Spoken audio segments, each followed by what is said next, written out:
Alrighty, hello YouTube, welcome to my channel. For those of you who don't know me, my name is Cryptic Coil, and in today's video, I want to show off my Caroline B. Cooney book collection.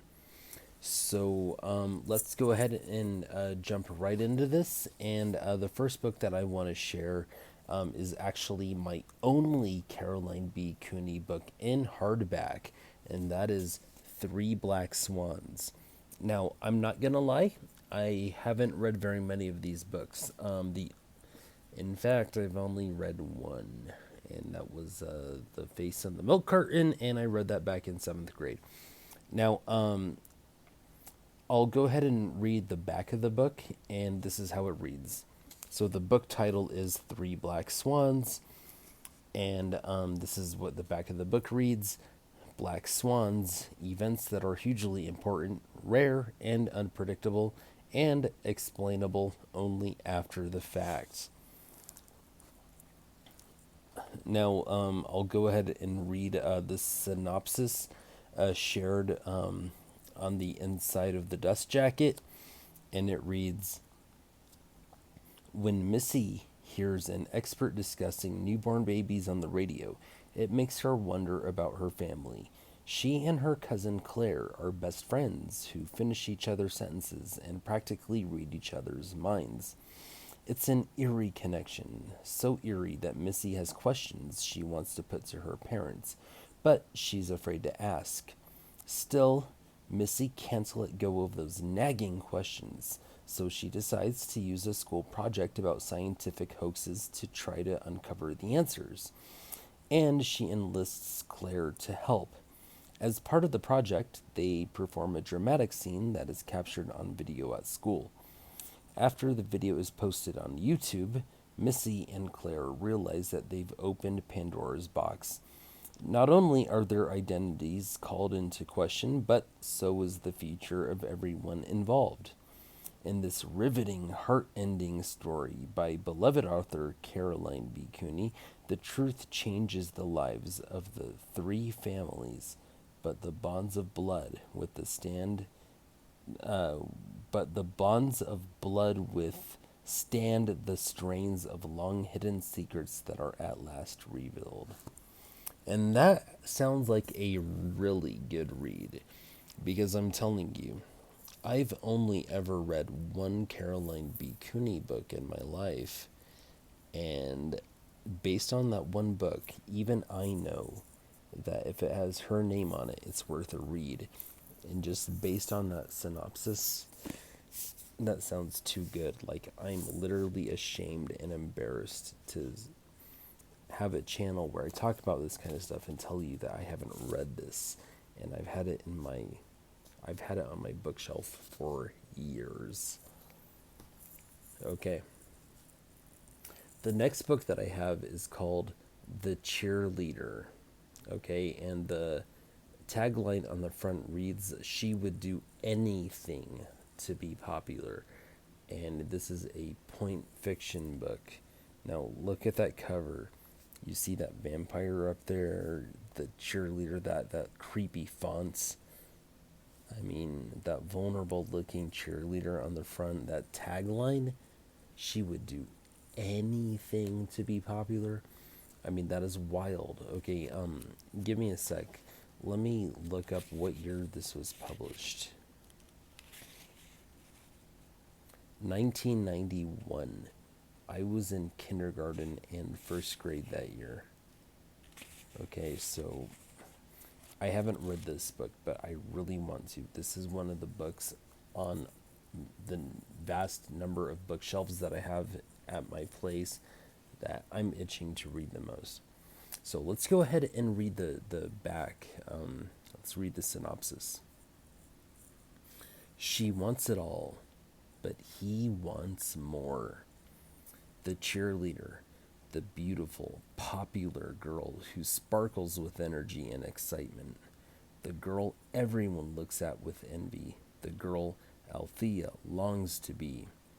Althea is a nobody, invisible. She gets no phone calls, shares no laughter, has no friends. until she meets him. Suppose, he says with an evil smile, that I could make you popular. All Althea has to do is agree to a simple bargain, an evil bargain, and she becomes a cheerleader. But Althea wants more, and she'll do whatever she has to do to get it. Sounds pretty good to me. All right. So the next book that I have is called The Return of the Vampire. And the tagline on this one reads, "This time he wants more." And look at the cover, very similar. You got the vampire silhouette, you got the cheerleader, or at least, I don't know if she's really a cheerleader, but the beautiful girl on the cover. And let's go ahead and read the back. Wishes can be deadly. Beauty. That is what Devney wishes for with all her heart. She is tired of feeling plain and ordinary. If only she were beautiful, she'd have acceptance, friendship, even love. In the strange, dark, circular tower, Devney's wish will be heard and answered, because the vampire lives there.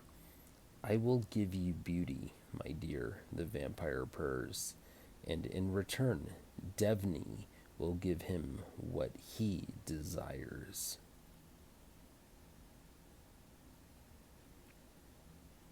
So this is part of a trilogy. There's the cheerleader and the vampire's promise.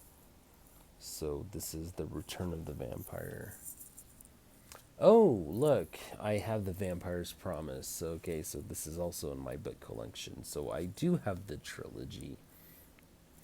And again, you see the silhouette of a vampire, and you see this time two beautiful young ladies on the cover.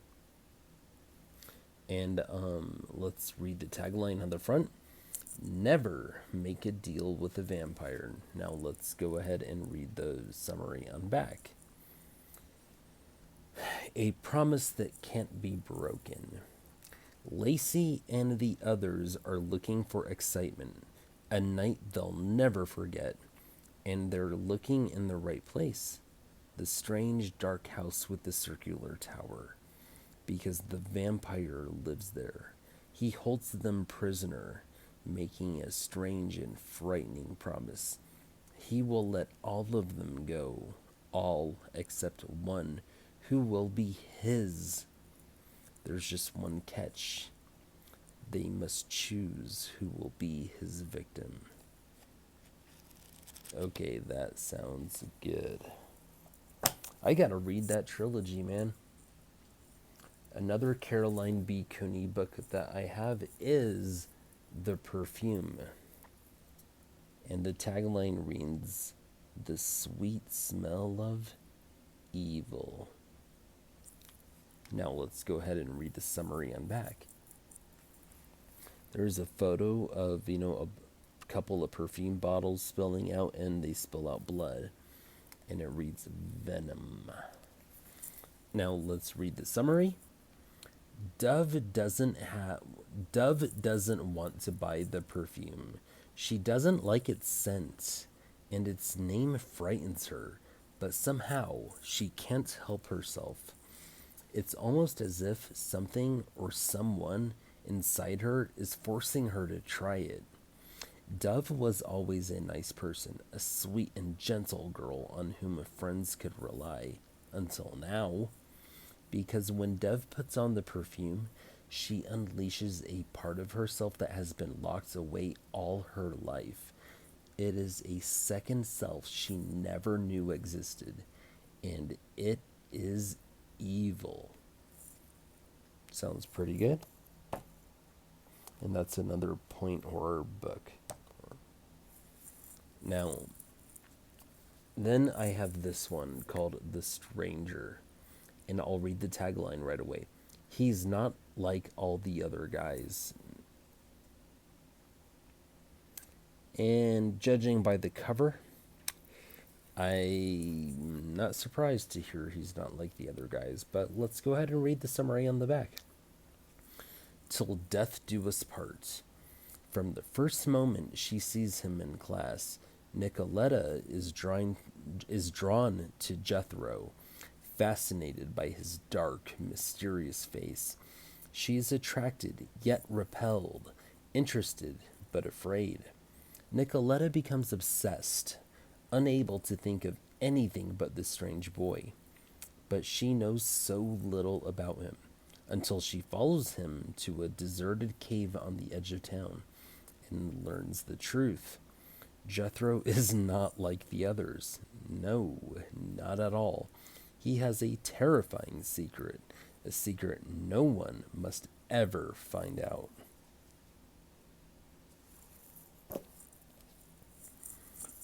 Then I have this one. It's called Fatality, and look at the cover. You see a car, you see the front tire kind of has some blood on it.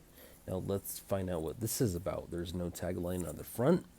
Let's go ahead and read the back. Everyone has a secret. Something changed for Rose Lymond one weekend 4 years ago. Something changed for Rose Lymond one weekend 4 years ago.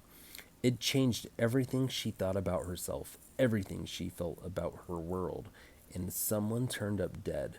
Rose kept a diary that year, a diary full of secrets. Now, 4 years later, the police are questioning her again.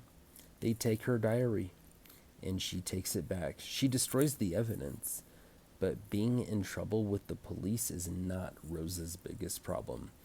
Someone else knows what happened that weekend. Someone who will do anything to keep her quiet. Pretty cool.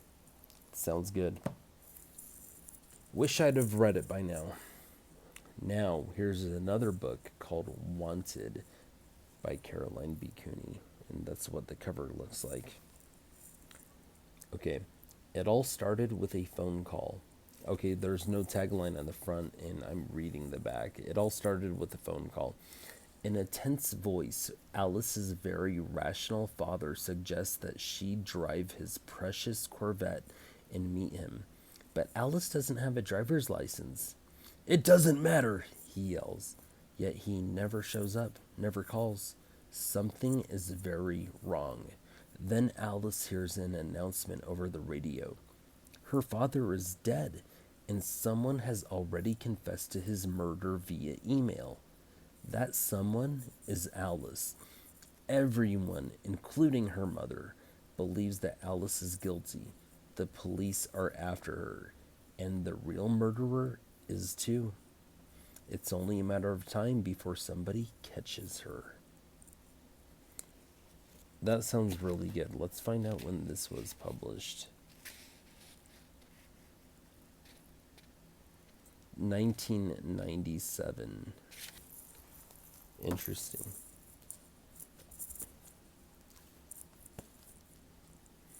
All right, then I have a trilogy. Okay, so the first book is The Face on the Milk Carton, and I read this in 7th grade.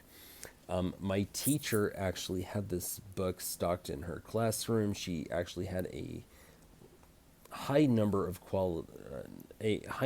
copies of this book, and I read the back, and I remember thinking like, wow, this sounds like an interesting read. And I read it, and I was just like so enthused. I was so pumped. Like I told my teacher, I was like, hey, look, you had this book stocked in the classroom, and I read it, and I just absolutely loved it. And she was like so pleased that I liked it so much that she found out that there was a movie, and she showed the movie to the class, and it made me more happy than anybody else. But this book is called The Face on the Milk Carton, and this is what the cover looks like. There's a little milk carton, there's a little girl with pigtails, it says missing. And let me go ahead and read the back. No one ever really paid close attention to the faces of the missing children on the milk cartons. But as Janie Johnson glanced at the face of the ordinary little girl with her hair in tight pigtails, wearing a dress with a narrow white collar, a 3-year-old who had been kidnapped 12 years before from a shopping mall in New Jersey, she felt overcome with shock. She recognized that little girl. It was she. How could it possibly be true? Can't believe that her loving parents kidnapped her, but as she begins to piece things together, nothing makes sense. Something is terribly wrong. Are Mr. and Mrs. Johnson really Janie's parents? And if not, who is Janie Johnson and what really happened? This was a wild story. I was just shocked reading it in 7th grade. And then I saw the movie that same year. I mean, crazy. And then there's The Voice on the Radio, which is the sequel to that book. And I haven't read it, but it has some step back art.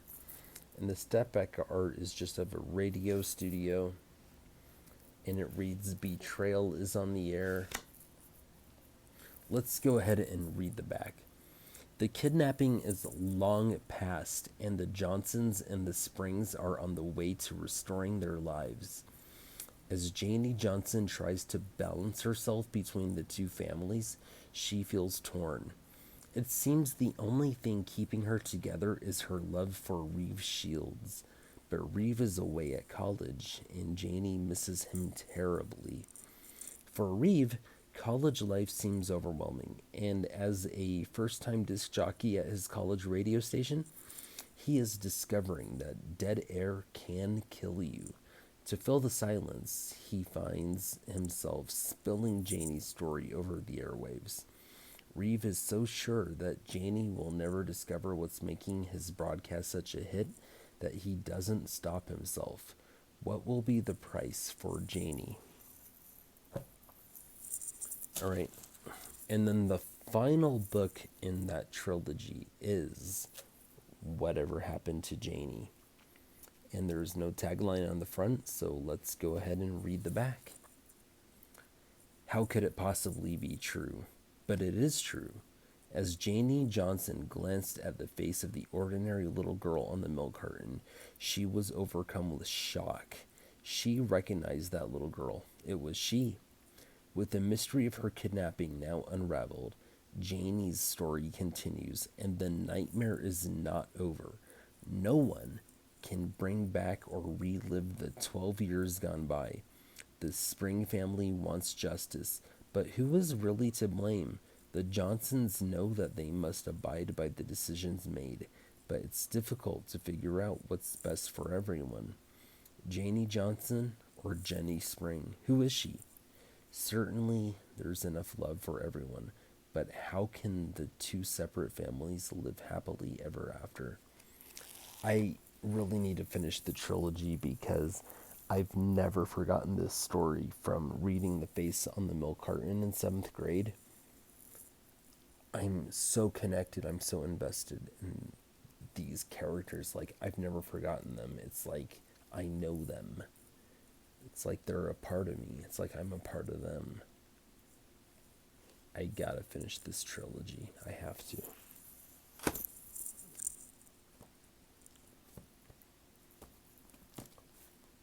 Okay, so now I have a bunch of books that this one I sort of care about. Okay. There's a tag. So the book is called Hush Little Baby, and the tagline on the front reads, "Don't say a word." And there's a little baby in a baby carriage. And I'll go ahead and read the back. Whose baby is this?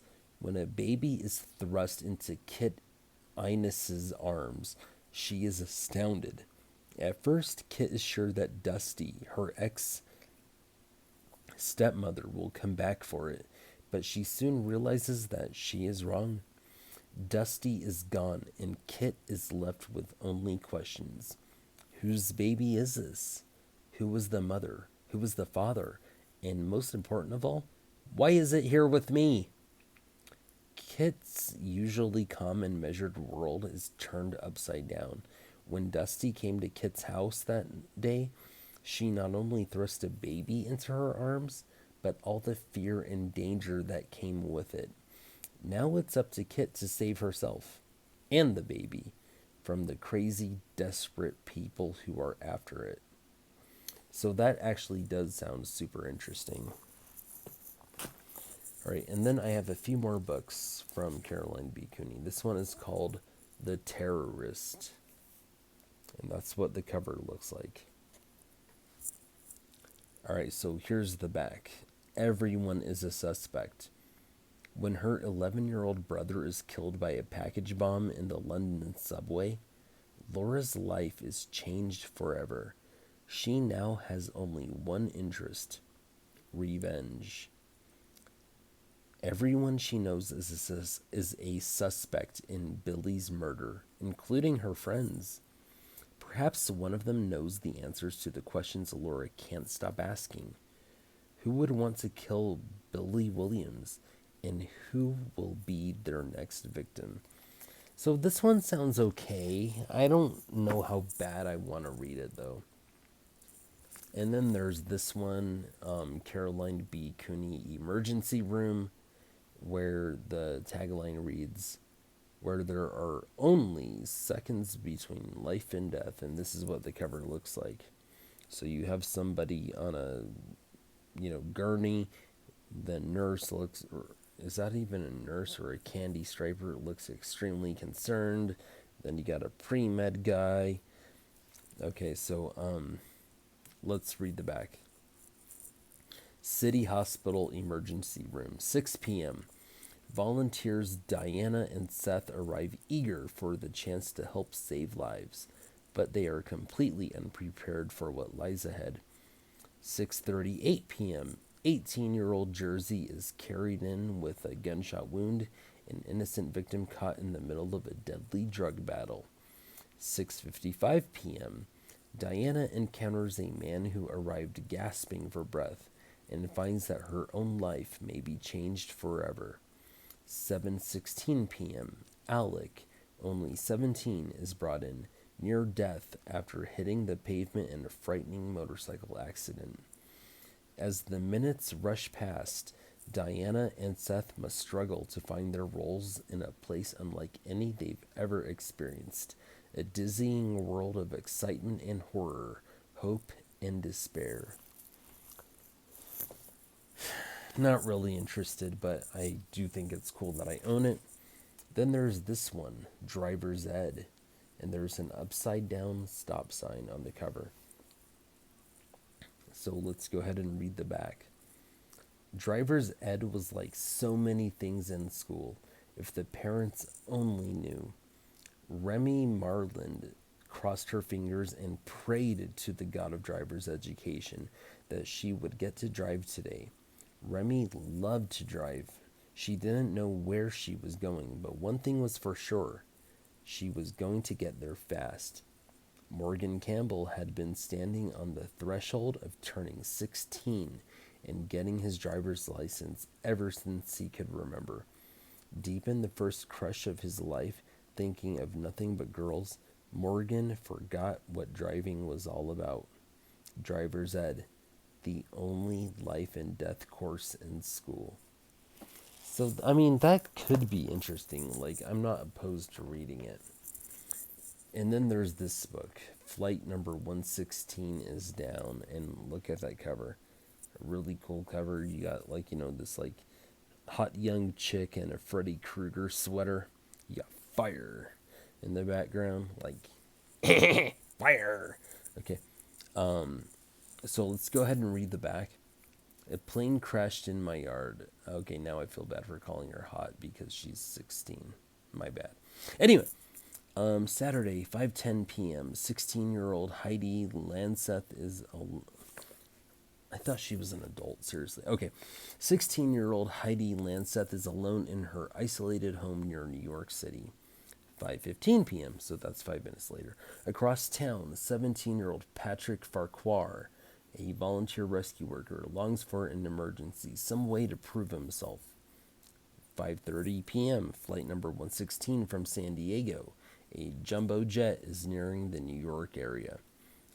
5:41 p.m. A deafening roar fills the air and the sky glows red. A huge plane has crashed in the woods just beyond Heidi's house. Mustering strength and courage she never knew she had, Heidi, alone at first, and then with the aid of Patrick and hundreds of others, works to help the victims. It is a night that will change her life. Whoa, I've had this for a long time and I've never taken the thrift store sticker off. The last time that I read the synopsis on the back was the night that I found it at a thrift store. I mean, to tell you the truth, I don't know whether or not I even want to read this one, actually.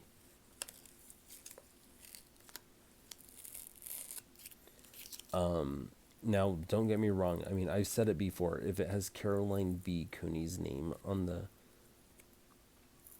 it, it's probably worth a read.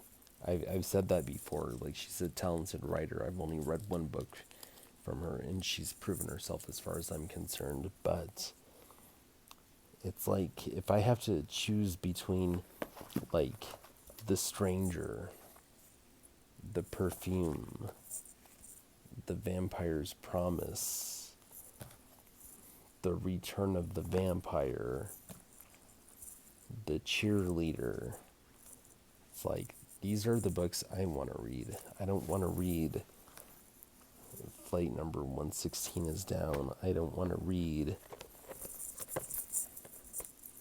The Emergency Room.